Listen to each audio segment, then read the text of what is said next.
I am sure you've heard the news by now about the new strain, the new variant, the remix of the virus has now been located in Colorado by the Democratic governor. And this particular article by some of my favorite people on the planet, the Associated Press, is loaded full of vague buzzwords like public health officials and scientists.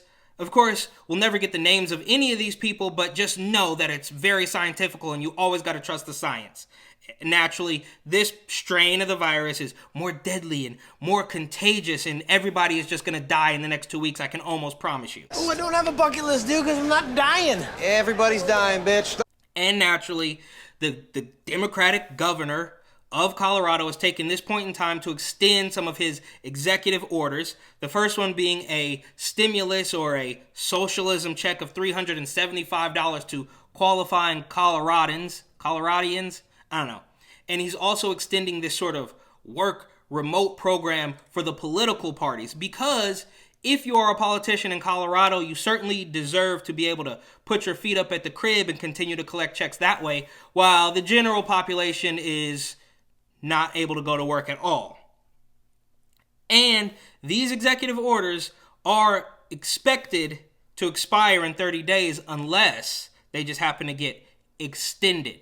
So he could just do that at any point in time. Just keep it pushing. Word to Andrew Cuomo, right? Just keep going with it.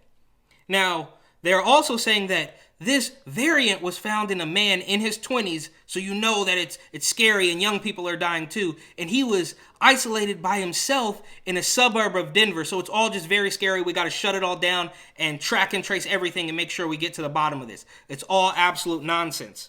But what do we know about the governor of Colorado?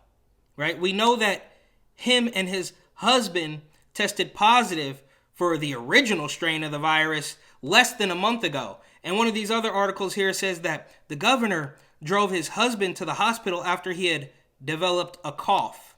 So naturally, they both test positive, and even more shocking, they both recover completely.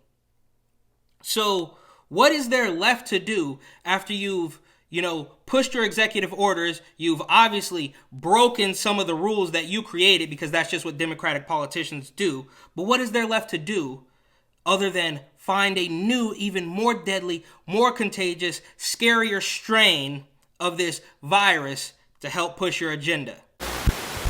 America's media empires, we're here to come up with the next phony baloney crisis to put Americans back where they belong, in dark rooms glued to their televisions, too terrified to skip the commercials. Well, I think... NBC, you are here to listen and not speak.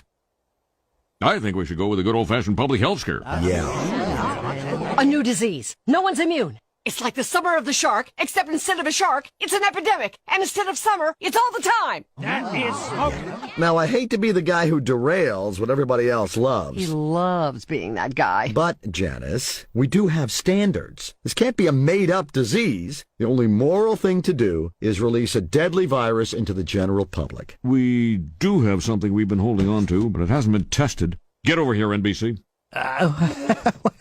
Well, we certainly believe in testing, but Wow.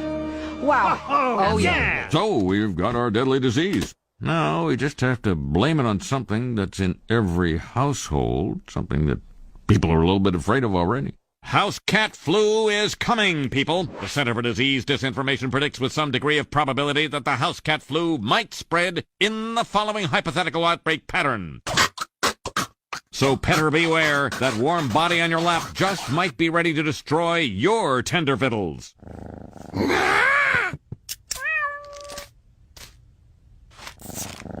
Springfielders are advised to stay tuned for more information if they experience any of the following symptoms: mild thirst, occasional hunger, tiredness at night.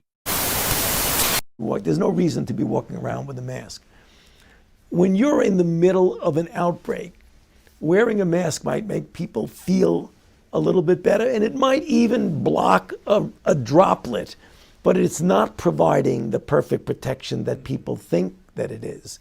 And often there are unintended consequences. People keep fiddling with the mask and they keep touching their face.